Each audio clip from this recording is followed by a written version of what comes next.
Hello.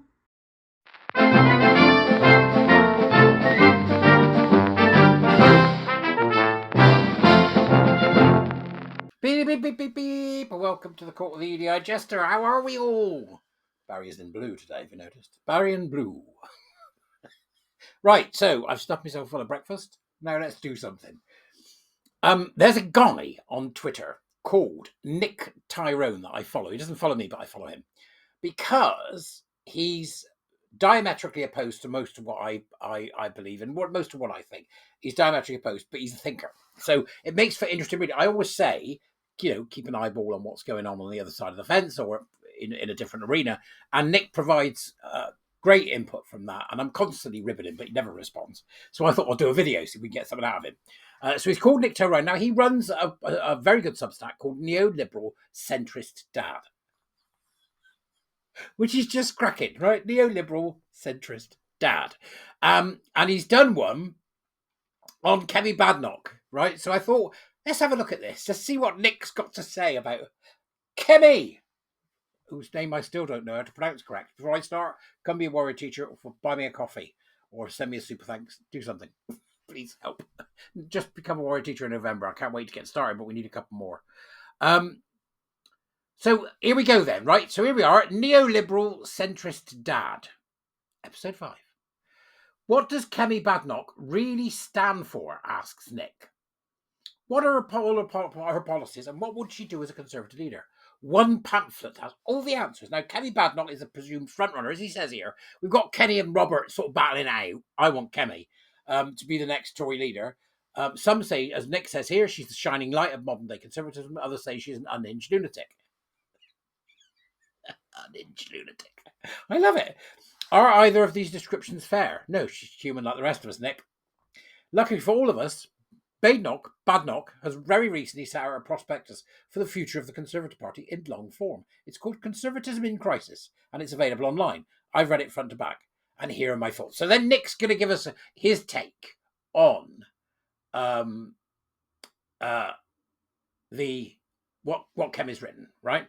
There have already been plenty of discussions about some aspects of this pamphlet in the press, in particular, the bits about autism essentially being a way to get your kid more free state support. That, Nick, is not true. Okay? That's not what's been said. It's something that I've been looking at for a while, and I would recommend, because you're obviously a thinker, take a harder look. People are identifying as autistic, Nick. This is transableism. Okay? And it's coming our way. It's not something that's going to be rare. It's something that's going to become more popular. There are distinct definitions of these things, and they're being overused. They're being overused. So I'd say have a look at that again. And it does get your kid more free state support, by the way, which it shouldn't. But there you go. As well as that part, what they should do is be very specific for every individual child who is diagnosed with autism. So what Kemi's talking about is the fact that we've got an overdiagnosis of not just autism, but ADHD. We've got an overdiagnosis of mental health problems because there is a mental health sales drive. There is not a mental health crisis. The mental health industry is full steam ahead on getting as many people mentally ill as possible. That's what with a mental health problem as possible, or identifying as many things as they can. That's where the word neurodiverse came from. It's interesting, but neurodiverse is straight out the Foucault book. It really is. Go and have another look. So he said it literally gets confused about which direction is which, but I'm not here to nitpick. Well, after nitpicking, which is fine, right? I am instead here. Oh, what's that doing there? I'm instead here to tear apart. But I'm not here to nitpick. I'm instead here to tear apart the very soul of the whole document. I'm writing this because the core ideas in Conservative in Crisis are so disastrously wrong-headed, they are bad news to everyone, apart from possibly the Labour Party, who will cling to power for a while, yet if this pamphlet represents the future of conservatism. Really? Right. First of all, it's important to define what a new progressive ideology is, because the idea of that is what underpins everything the pamphlet tries to set out. Interestingly, this document never uses the word woke, possibly because the writer of the thing understands that the political right have destroyed the word. Well, good. What the hell is wrong with you, Nick? Oh, neoliberal dad. Woke. Woke is a disgusting idea. And if you can't see it, you've not been paying attention. It's a con. Possibly because the writer of the thing understands that the political right have destroyed the word. Okay, but this mention of a new progressive ideology is key. It is defined as being a mode of thought with these values at the heart of it. Due to ever-present unfair power structures, that's not a value, that's a political wrench. Right? There is ever-present unfair power structures. Of course there's going to be ever-present unfair power structures. Whoever told you it was going to be fair? We need a constant focus on economic and social redistribution to support the marginalised, the oppressed victims, and the vulnerable, including the poor, but also certain group identities. Women, LGBTQ people, ethnic or religious minorities, the disabled or neurodiverse and migrants, as well as the natural world itself. Yeah, that's communism, mate. That's equity. So I know that you're just explaining it. I wonder whether you're calling for it. Progressive bureaucrats can make better decisions than individuals, and democratic nation states are able to manage. Therefore, decisions should be taken away from individuals and democratic nation states and concentrated in the hands of the bureaucratic class. Well, that's exactly what's happened. Right? Okay, so according to conservatism in crisis, the new progressive ideology is being pushed by the bureaucratic class, which it is, mostly in the form of EDI, equality, diversity and inclusion, which is now a rotten cesspool of hard left and neoliberal and dangerous equity-driven nonsense. It says here, sometimes it's consciously being driven by the bureaucratic class and sometimes unconsciously, all to the same effect, the enlarging of the state and the pushing of society to the left in every conceivable sense, in particular on social mores. Correct. That's exactly what's happening. This bureaucratic class are the bad guys of this pamphlet. You bet your bottom dollar they're the bad guys. Yes, they're the bad guys. What, men in women's toilets? Women being fired for telling the truth about sex? Right? People being sacked because they've twigged on that Black Lives Matter was a con. Right? And that the idea of equity is murderous on every level, has been proved so multiple times throughout history. You bet they're the bad guys. Right? Then he says the good guys are this is according to a pamphlet from Kemi, are the entrepreneurs. Yes. Yes. Innovation is good. Not according to Nick. Innovation is bad. Well, not Nick, not according to his look at this pamphlet. Entrepreneurs are the good guys. What are you talking about? You make things or you produce stuff that give people jobs that can put food on table. They're far more important than the bureaucratic class. What is going on here? So, the people in society who make useful things. The pamphlet surmises that these two classes are in direct conflict with each other and the bureaucrats are winning at present. That's exactly what we are. It's exactly true. Try running a small business. Well, you may do. I don't know. Try it. Try starting a small business. Try employing somebody. It's almost impossible. It's so expensive to do it. We are in direct conflict with the bureaucratic class because the bureaucratic class is absolutely filled with addled, mad neoliberal leftists.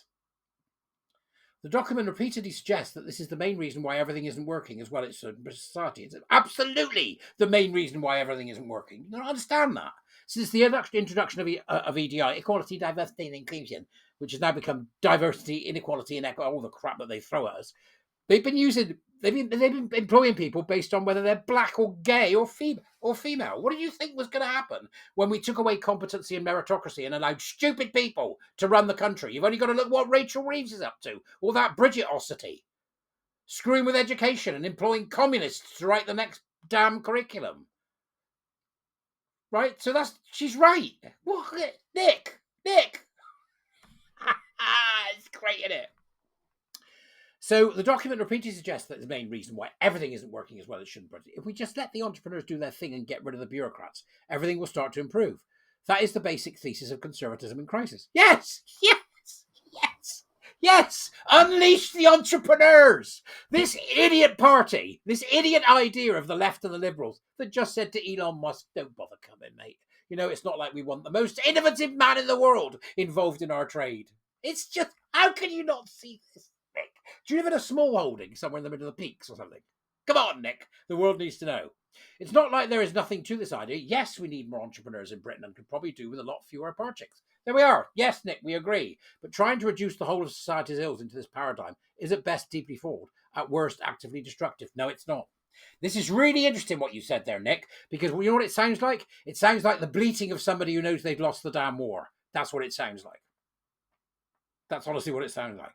So he says then, for a start, so many of the things the pamphlet reduces to being the result of the machinations of the bureaucratic class are in fact the exact opposite. They are products of free market capitalism. Two forces led to a more progressive society. Everything from more women in the workforce to gay marriage. And neither of them have anything to do with bureaucracy. They've got everything to do with bureaucracy. Right? The concept of women getting equality with men and the concept of gay marriage has turned into a horrific shit show, right, of communism, equity and nonsense. And I think you know that. right? And that's not and those things that followed from it are nothing to do with the markets, except in that the free market, with the word being free, will adapt to the given circumstances in order to make money, and the governments and the NGOs and all the people who push this crap uphill were going, yeah, there's money in this, and then they funded it, and then the corporates jumped on board, not the butcher around the corner.